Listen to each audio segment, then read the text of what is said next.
seconds starts now.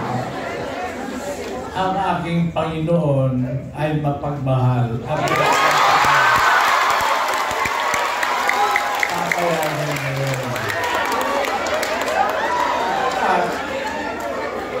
Kailangan isama sa kurikulum sa eskwelahan ang pagbibigay ng galang sa katawan ng isang individual. Bigyan mo sa katulad dapat create the environment for the development of people with this inclination. Mas mahal ka ng Panginoon kapag ganyan ang policy mo.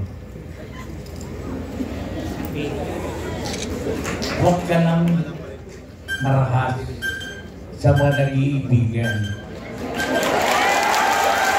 The opportunity na uupo ako sa Senado, isa sa aking bill na i-propose maglabas ng batas defining yung rights ng mga dalawang kaluluwa na nagmamahalan, na identical ang kanilang interest, plano, allow them. Yan ang batas na ilalabas ko kung ako'y uupo dyan. Maraming po salamat.